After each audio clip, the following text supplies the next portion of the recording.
नमस्कार दर्शक, देख रहे हैं आप। मैं हूं अमित कुमार।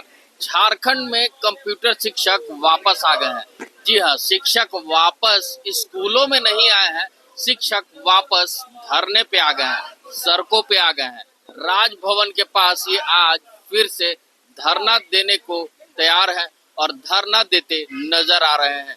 ये पूरे झारखंड के सरकारी स्कूलों के जो कंप्यूटर शिक्षक हैं, जो स्कूलों में बच्चों को स्मार्ट क्लासेस की शिक्षा देते हैं, साथ में जो झारखंड में हो रहे जितने भी सरकारी स्कूल हैं उसके अटेंडेंस को कंप्लीट करते हैं।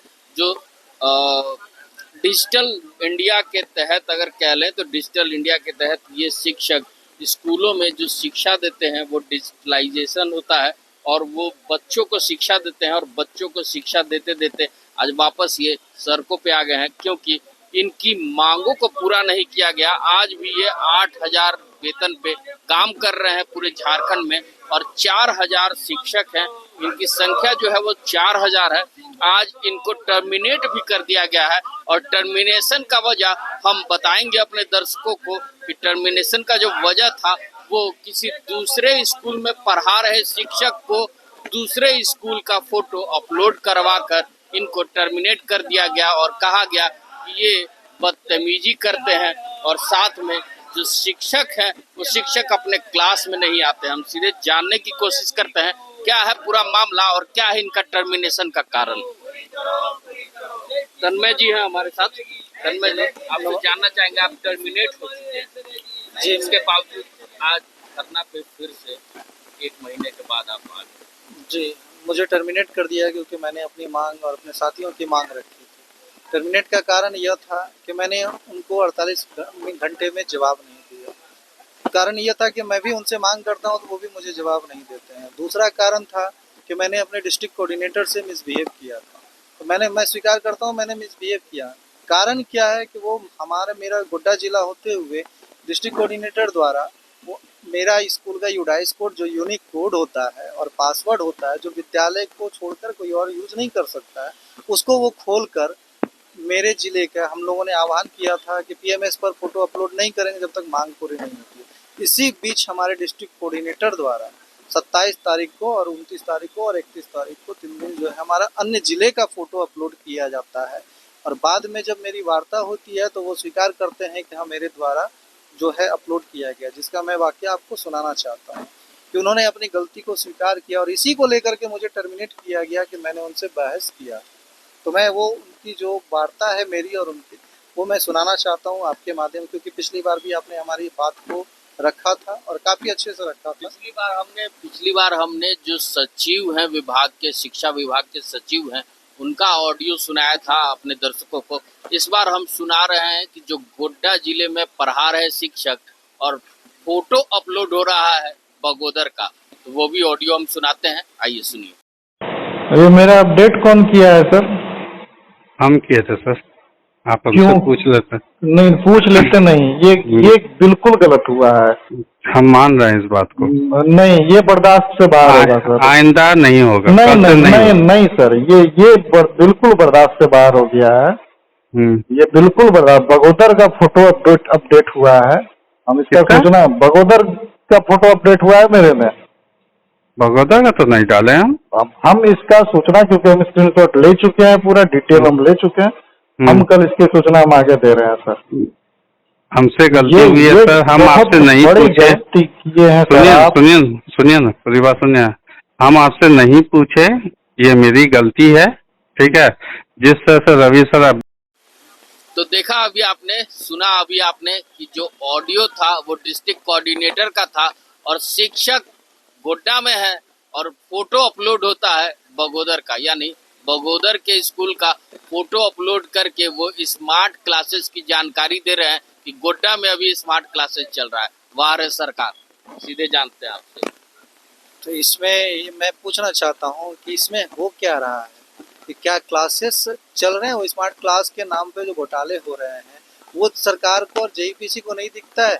और दिखता क्या है कि हमने वार्ता की, हमसे कुछ भी हुआ तो आप इनको टर्मिनेट कर दो। तो मैं विभाग से ये मांग करता हूँ कि जो दोषी कंपनी है उनके ऊपर उचित कार्रवाई करे और जो दोषी व्यक्ति है उनके ऊपर कार्रवाई किया जाए, ना कि हम ICT इंस्ट्रक्टर पर जो 8 सालों से काम कर रहे हैं। ऐसे में तो सर हम आपसे भी जानना चाहेंगे कि जो डिस्ट्रिक्ट कोऑर्डिनेटर हैं उनके आप ऊपर FIR भी कर सकते हैं, क्योंकि वो आपका ID पासवर्ड लेके इनको टर्मिनेट करवा दिए। जहाँ तक FIR का बात है, कोर्ट और न्यायालय का बात है, हम लोग झारखंड सरकार से श्रम कार्यालय में भी FIR किए हुए हैं, वहाँ भी मामला चल रहा है और आपका उच्च न्यायालय में भी मामला चल रहा है, लंबित है, अभी मामला चल ही रहा है वहाँ पे। और आप देख सकते हैं इस सरकार के द्वारा पूंजीपतियों को किस तरह से सह दिया जा रहा है, और पूंजीपति कभी समाज का निर्माण में अपना भागीदारी नहीं निभाती है, वो सिर्फ बिजनेस जानती है, वो बिजनेस करने जानती है। पूंजीपति मतलब थर्ड पार्टी आउटसोर्सिंग कंपनी, वो सारे सिस्टम को हैक कर चुकी है, लगभग सभी सिस्टम में आउटसोर्सिंग कंपनियां अपना माने जड़ जमा चुकी है, और यहाँ के नौजवान, शिक्षित नौजवानों का शोषण बड़ी जोर शोर से करना शुरू कर दी है, और जिसमें से हम लोग आप देख सकते हैं सब M.Tech B.Tech पढ़े लिखे हाईली क्वालिफाई वाले हैं, जो 8,000 में काम करने के लिए मजबूर हो रहे हैं, जबकि हम लोग का मजदूरी दर झारखंड सरकार द्वारा तय किया गया है 19,500 रुपया। अभी वर्तमान VDA रेट जो दर्शाया जा रहा है उसमें 19,500 दर्शाया जा रहा है। उसके बावजूद JPC और संबंधित कार्यालय हम लोग को ये जानकारी नहीं देना चाह रही है कि ये जो हम लोग वेतनमान तैयार किए हैं, जो मानदेय तैयार किए हैं, ये किस आधार पर तैयार किए हैं, किस तरह का नियम का इसमें पालन किया जा रहा है। किसी को भी कभी भी जॉब से निकाल दिया जा रहा है, जबकि निकालने का भी एक प्रक्रिया होता है, उसको फॉलो नहीं किया जा रहा। 11 महीना का रेनुअल प्रोसेस का हवाला देते हुए कंपनी को बहुत ही ज़्यादा अधिकार दे दिया गया है कि कभी भी किसी को भी हटा दिया जाए और भय का माहौल पैदा करके संगठन को आगे न बढ़ने दिया जाए, संगठन को कमजोर किया जाए। ऐसे में आप समझ सकते हैं कि भय का माहौल पैदा कर दिया गया है शिक्षकों के बीच में, तो ऐसे में शिक्षक कहाँ से पढ़ाएंगे, अच्छी गुणवत्ता वाली शिक्षा बच्चों को कहाँ से दे पाएंगे। हम और जानने की कोशिश करते हैं। इनको भी टर्मिनेट कर दिया गया है, 4 दिन से ये भी आमरण अनशन पे बैठे हैं। सीधे जानते हैं कब तक ये आमरण अनशन चलेगा? सर, ये आमरण अनशन तब तक चलेगा जब तक कि हमारी मांगों को सुनिश्चित नहीं कर लिया जाता है, मान नहीं लिया जाता है, और साथ ही साथ हमारे जितने भी ICT इंस्ट्रक्टर्स को बेवजह और निकाल दिया गया है, तो जब तक बहाल नहीं कर लिया जाता है तब तक हमारा आमरण अनशन चलता रहेगा। या तो हमारी मांगे पूरी होगी या फिर हमारा प्राण को हत्या करके जाएंगे। जब तक हमारी मांगे पूरी नहीं हो जाती है, ये धरना कार्यक्रम और हमारा आमरण अनशन चलता रहेगा। एक सवाल और जानना चाहेंगे कि सरकार लगातार, चुनाव नजदीक है, सरकार लगातार आपके द्वार कार्यक्रम चला रही है, आप सरकार के द्वार पहुंच रहे हैं, फिर भी आपकी आवाज नहीं सुनी जा रही। जी, यही तो सबसे बड़ी विडम्बना है, यही सबसे बड़ी सोचने की चीज़ है कि जो सरकार लगातार आपके द्वार, आपके कार्यक्रम विगत 3-4 साल से करते आ रही है, बोलती है कि हम आपके द्वार आ रहे हैं, यहाँ तक तो समझ में नहीं आ रहा है। हम लोग सरकार के पास कई बार गए, सरकार के जितने भी सांसद विधायक, हमारे पास 100 से ज़्यादा विज्ञापन हमारे पास रिसीविंग है, सभी पर हाँ आप अपने दर्द को सुनाया, अपनी तकलीफ को सुनाया, लेकिन किसी ने संज्ञान लेने की या कोशिश करने की।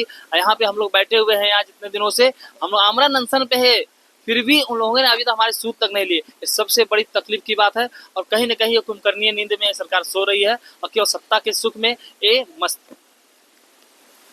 देख सकते हैं ICT शिक्षक जो हैं, कंप्यूटर शिक्षक जो हैं, बच्चों को स्कूलों में स्मार्ट क्लासेस की शिक्षा देते हैं, बच्चों को स्मार्ट बनाते हैं, लेकिन आज डिस्ट्रिक्ट कोऑर्डिनेटर जो है वो खुद ही स्मार्ट बन गए और खुद से फोटो वायरल कर, खुद से फोटो पोस्ट कर इनको टर्मिनेट करवा दिया गया। और जो ऑडियो में बातें सामने आती है उसमें साफ तौर पे वो माफ़ी मांगते भी नज़र आते हैं। तो ऐसे में सरकार को अब चेतना चाहिए, क्योंकि ये शिक्षक अब मांग कर रहे हैं कि जब तक इनकी मांगे पूरी नहीं होगी ये तब तक यहीं रहेंगे, या तो मरेंगे या फिर मांगे पूरी करवाएंगे। तो ऐसे में सरकार को इनकी मांगों पे ध्यान देना चाहिए और इन शिक्षकों की हाल और सूद लेनी चाहिए। ऐसे ही तमाम खबरों के साथ जुड़े रहने के लिए हमारे चैनल को लाइक एंड सब्सक्राइब जरूर करें। अमित कुमार, दर्श न्यूज, रांची।